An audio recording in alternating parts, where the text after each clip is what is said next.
Hola una vez más, queridos amigos, bienvenidos a este comentario de la lección de Escuela Sabática. Estamos felices por encontrarnos nuevamente para estudiar la palabra de nuestro Dios.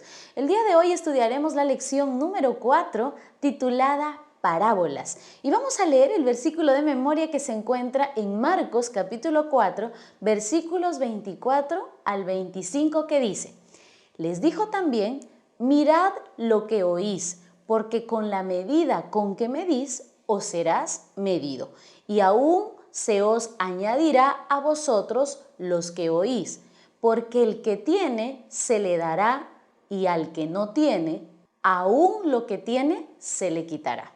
Hemos resumido esta lección en 4 puntos importantes que queremos compartir con cada uno de ustedes. Primero, ¿por qué Jesús utilizaba parábolas? Segundo, la parábola del sembrador. Tercero, la parábola de la lámpara y la cesta. Cuarto, las parábolas del reino de Dios.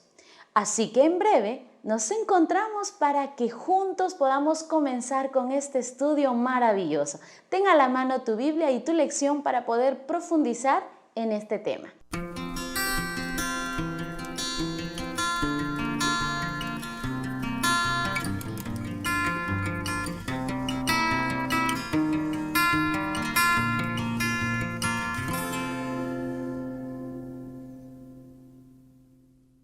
¿Recuerdas a ese profesor de primaria o secundaria que te impactó con su forma de enseñanza?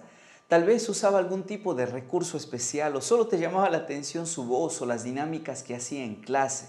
Sea lo que hiciera, cada clase era un momento especial de reflexión y de aprendizaje con enseñanzas que incluso pueden acompañarte el día de hoy.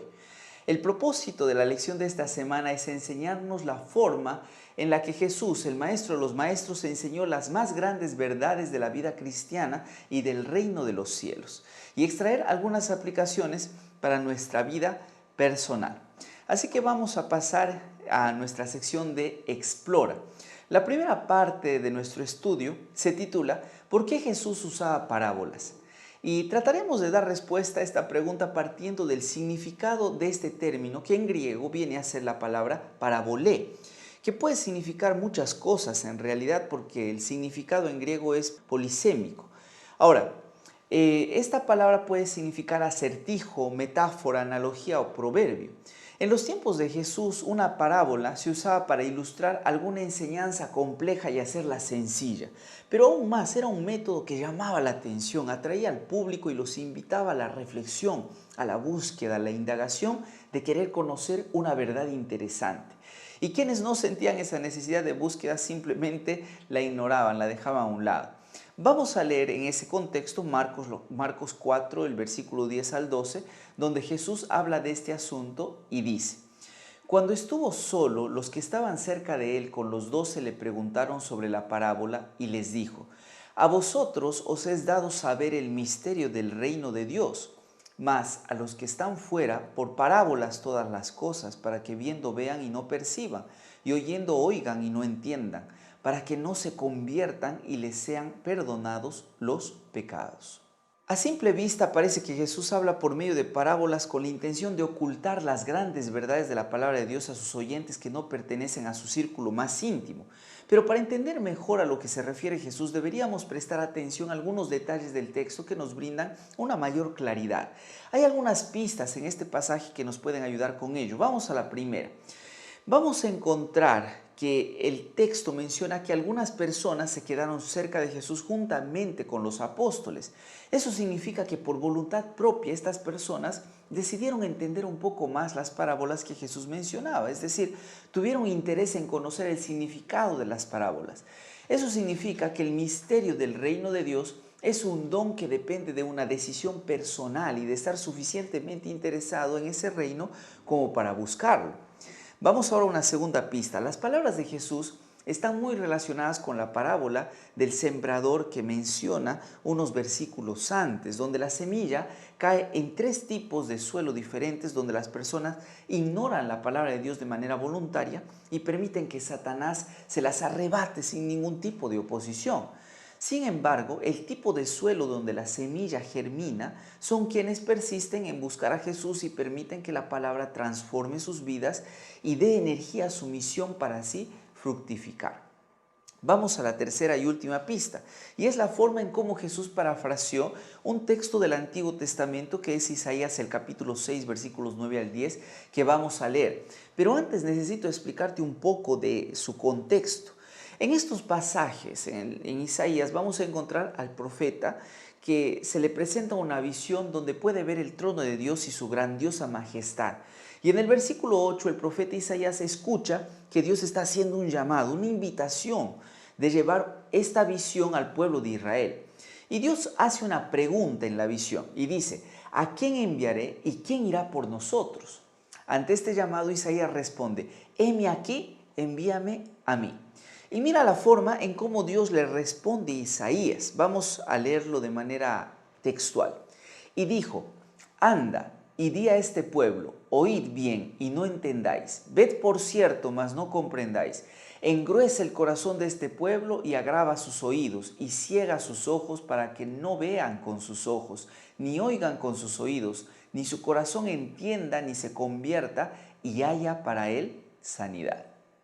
En este texto no es que Dios le estaba hablando por parábolas a Israel para que no entienda, sino que envió al profeta Isaías para que les explique de forma clara qué es lo que ellos estaban haciendo mal delante del Señor, pero ellos no querían escuchar. Es decir, Dios se dirige al pueblo de esta manera porque este pueblo ya no está dispuesto a cambiar su forma de pensar. El pueblo ya ha demostrado su falta de interés por el cambio, así que Dios habla en un lenguaje hiperbólico y exagerado para sacudirlos de su estupor y volver sus corazones hacia Él. Ahora, teniendo todos estos datos claros, podemos decir que Jesús estaba haciendo lo mismo que Dios hizo en el caso de Isaías. Los líderes religiosos de los tiempos de Jesús no estaban dispuestos a escucharlo como el Mesías. De esta manera Jesús usa el mismo lenguaje exagerado de Isaías para mencionar que sin importar cuán sencillo Él vaya a hacer una enseñanza compleja acerca de su vida o de su ministerio. Recuerda que Jesús hablaba por parábolas, lo más sencillo de aquella época. Ellos no lo iban a entender y tampoco no lo iban a escuchar porque su corazón estaba endurecido. Pero si a través de la enseñanza de estas parábolas algún corazón era atraído a la verdad, Él estaba dispuesto a enseñarla de manera clara y sin rodeos. La segunda parte de nuestra lección la hemos titulado La parábola del sembrador. Aquí estudiamos una de las primeras parábolas de este capítulo, pero no iremos directamente a la interpretación de la parábola, sino que vamos a ahondar en los detalles que nos van a ayudar a extraer algunas lecciones interesantes. Por ejemplo, vamos a leer Marcos capítulo 4, versículo 3 al 8, que dice: oíd, he aquí el sembrador salió a sembrar, y al sembrar aconteció que una parte cayó junto al camino, y vinieron las aves del cielo y la comieron. Otra parte cayó en pedregales, donde no tenía mucha tierra, y brotó pronto porque no tenía profundidad de tierra, pero salido el sol se quemó, y porque no tenía raíz se secó. Otra parte cayó entre espinos, y los espinos crecieron y la ahogaron, y no dio fruto. Pero otra parte cayó en buena tierra, y dio fruto, pues brotó y creció y produjo a 30 y a 60 y a 100 por uno. Varias partes nos llama la atención de esta parábola. Primero, la parábola cuenta cómo es que la palabra de Dios, que es la semilla, está preparada para poder dar una cosecha abundante en la tierra que esté lista. La semilla no tiene problema para producir, porque es la palabra de Dios. El problema lo tiene el suelo, la tierra donde cae la semilla. Y nosotros podemos explicar que aquello se refiere al corazón humano, que a veces es duro y reacio para seguir los principios divinos. Segundo, las tres primeras historias cuentan los fracasos de la vida cristiana por los tipos de suelo que se presentan, es decir, por el tipo de corazones que la recepcionan. Por ejemplo, si prestas atención al camino, que es el primer lugar donde cae la semilla, te vas a dar cuenta que es un lugar que a causa del caminar de los transeúntes y el transitar de los carruajes se ha endurecido a tal forma que nada puede crecer en ese terreno, en el camino. Entonces diríamos o explicamos que esto representa a un corazón duro e indiferente a todo lo que tiene que ver en el aspecto espiritual. Por eso el enemigo arrebata la semilla que no llega a brotar porque no hubo profundidad.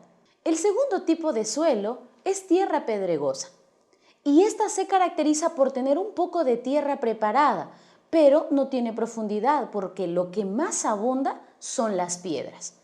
Entonces nosotros diríamos que los oyentes con este tipo de corazón aceptan la palabra de Dios con alegría, a diferencia de repente de las otras personas o los oyentes del camino. Sin embargo, este tipo de personas también fracasan. ¿Por qué? Porque no llegan a echar raíces. Y aquí el texto bíblico nos explica que cuando llega la persecución, que es representada por el sol, su experiencia queda expuesta y se alejan de la verdad. Y recuerden que no había profundidad en esa plantita que había nacido de esa semilla. El tercer tipo de suelo, aquí vamos a hablar acerca de esa tierra que se encuentra atestada por hierbas malas, las cuales crecen muy rápido. Estas hierbas, obviamente, vamos a explicar un poquito, representan a los afanes, las riquezas y los deseos del mundo que ahogan el brote de la palabra de Dios. Estos oyentes no fracasan en la vida cristiana por la persecución, sino por lo atractivo de los asuntos mundanales. La atracción del mundo resulta más poderosa que el mensaje de la palabra de nuestro Dios. La idea que nos brinda la parábola del sembrador es que cuando la semilla cae en buena tierra, una tierra que ha sido preparada para recibirla, los frutos de esta semilla son abundantes. En la época de Jesús se consideraba que una buena cosecha era la que rendía a 10 por 1. Pero esta semilla logra rendir a 30, 60 y 100 por 1, lo que la convierte en una cosecha excepcional en todo el sentido de la palabra, ¿verdad? La tercera parte de nuestra lección tiene por título La parábola de la lámpara y la cesta, y vamos a leer lo que se encuentra registrado en Marcos 4, 21 al 23, que dice: También les dijo: ¿acaso se trae la luz para ponerla debajo del almud o debajo de la cama? ¿No es para ponerla en el candelero acaso? Porque no hay nada oculto que no haya de ser manifestado, ni escondido que no haya de salir a la luz. Si alguno tiene oídos para oír, oiga. Jesús rápidamente cambia de metodología. En la parábola del sembrador dirigió la atención de las personas a poder imaginar los diferentes tipos de suelo que tiene un agricultor, comparando el evangelio con la semilla preparada para sembrar. Ahora, Jesús entra en una dinámica de preguntas y respuestas con su audiencia que enfatizan más su sentido auditivo. Jesús hace dos preguntas importantes. La primera de ellas dice: ¿acaso se trae la luz para ponerla debajo del almud o debajo de la cama? Esta pregunta obviamente debía de responderse de forma negativa, porque el propósito de la luz no es para ocultarse. Tú no puedes encender una luz y ponerla debajo de la cama o meterla en un cajón, ¿no? Tú necesitas colocar esa luz en un lugar visible. La segunda pregunta que Jesús hace es: ¿no es para ponerla acaso en el candelero? Esta pregunta debe responderse de forma positiva, debido a que la luz tiene un lugar establecido donde debía de colocarse en la antigüedad para ser lo más eficiente posible. Jesús hace esto para llamar la atención de su público a lo que va a decir después. Es como una especie de ilustración que despierta la atención.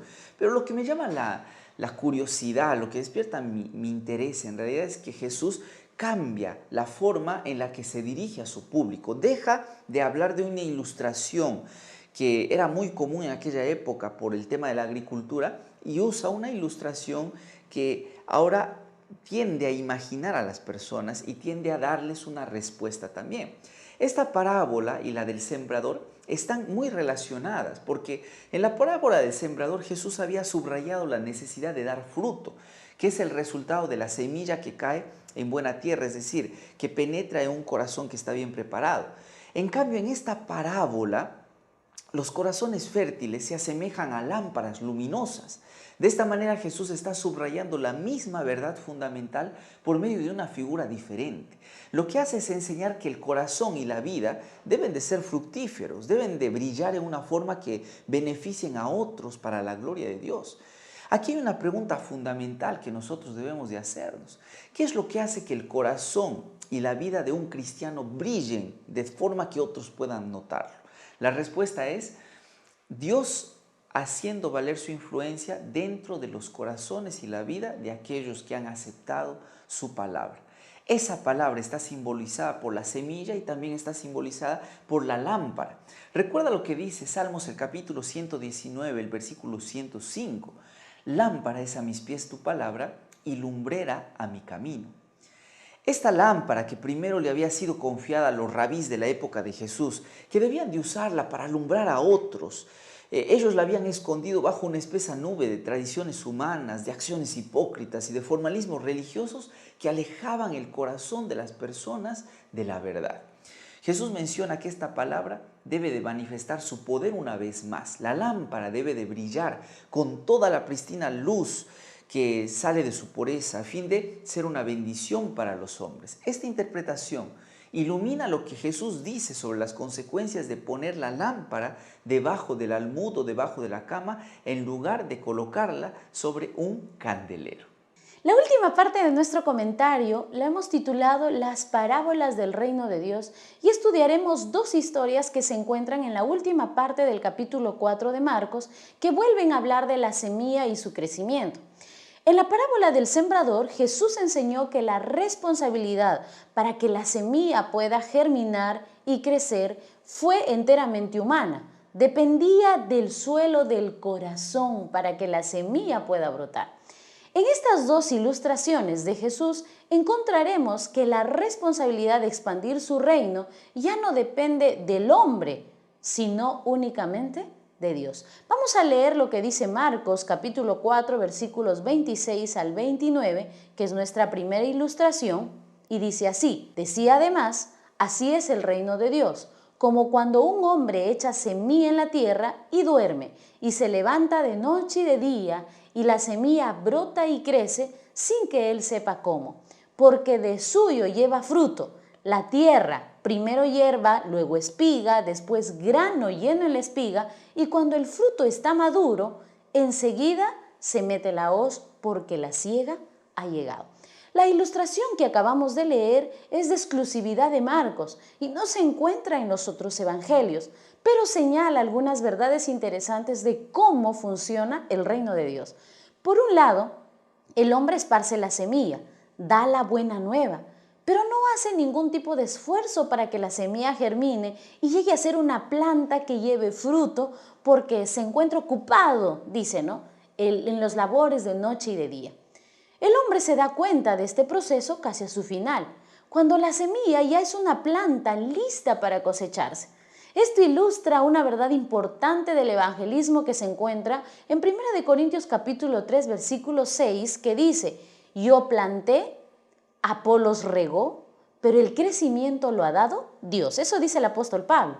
Es decir, dentro de la vida cristiana, Dios toca los corazones de forma que nosotros no podemos entender.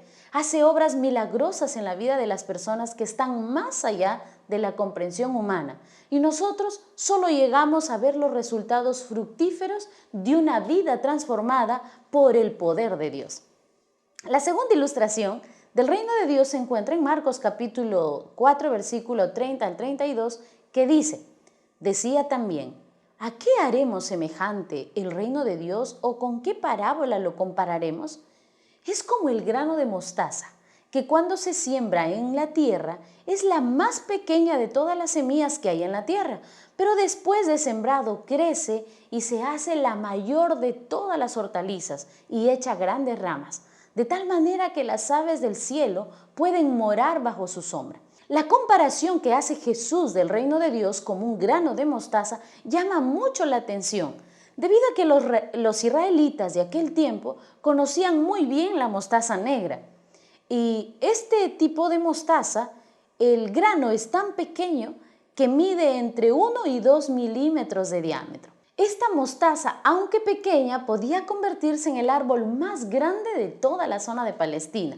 Incluso podría llegar a medir entre 3.5 a 4.5 metros de altura en pocas semanas.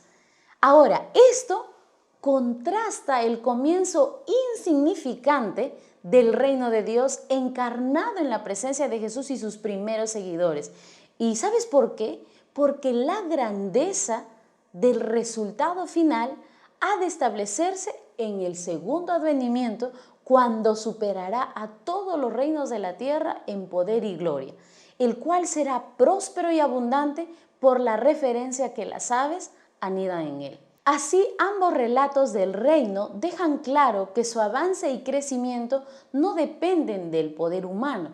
Y por diminuto que parezca, los esfuerzos que hacemos para sacar adelante el reino de Dios siempre tendrán una vitalidad, una fuerza que sobrepujará cualquier dificultad y que prevalecerá ante el tiempo y las adversidades que puedan existir, porque va acompañada del poder de Dios. Por eso, cuando estés haciendo la obra misionera allá donde nadie te ve, cuando estés dando un estudio bíblico o hablando de Jesús y dejando tus prioridades a un lado, no pienses que estás realizando una obra humana, sino la obra que Jesús nos encomendó hacer.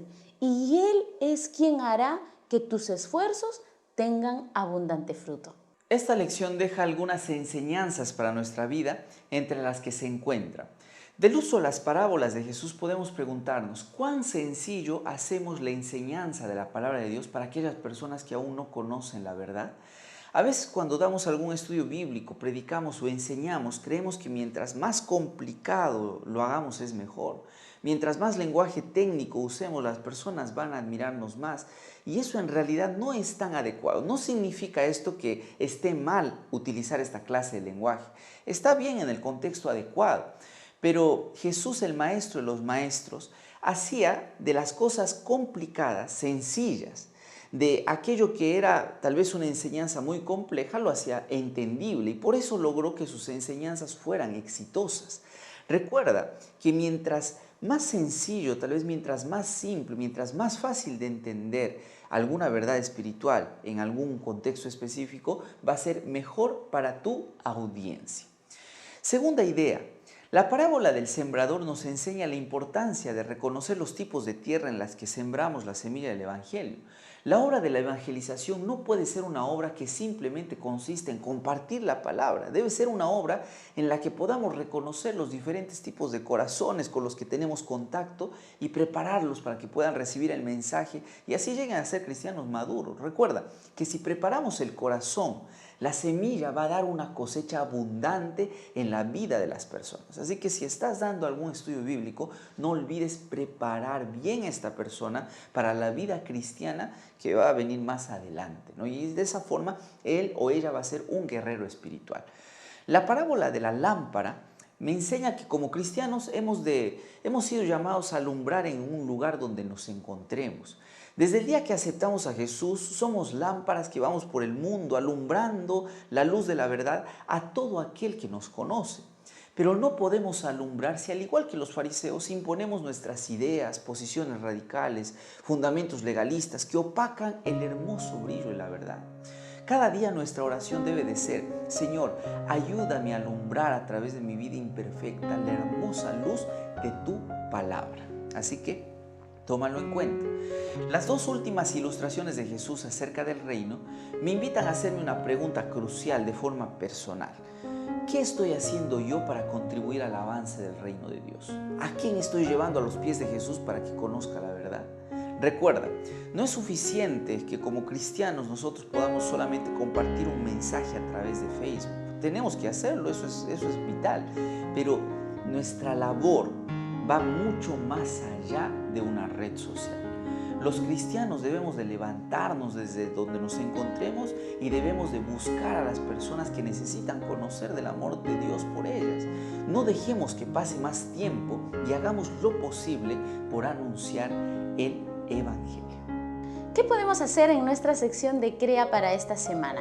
Bueno, el desafío es que tú puedas preparar un recurso didáctico para presentar la semilla de la palabra de nuestro Dios. Y puedes hacerlo, por ejemplo, elaborando materiales que puedan resumir visualmente la lección.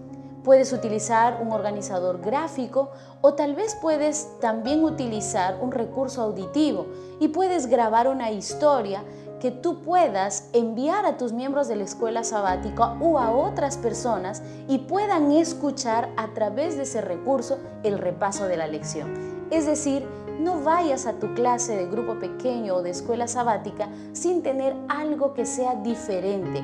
Y recuerda que el Maestro Jesús preparaba las ilustraciones o utilizaba los recursos en sus sermones donde eran lo más sencillo, lo que las personas más conocían, de manera que la palabra de Dios era entendida en su cabalidad. Nosotros también podemos hacer lo mismo y hacer que este recurso pueda cumplir su objetivo, que la palabra de Dios sea sembrada en los corazones de cada una de las personas que van a recibir ese material que tú estás preparando. Gracias por acompañarnos en esta lección una vez más. Esperamos que Dios te bendiga de manera abundante. Y recuerda, si puedes creer, hazlo, porque al que cree todo le es posible. Que Dios te bendiga. Nos vemos en la próxima lección.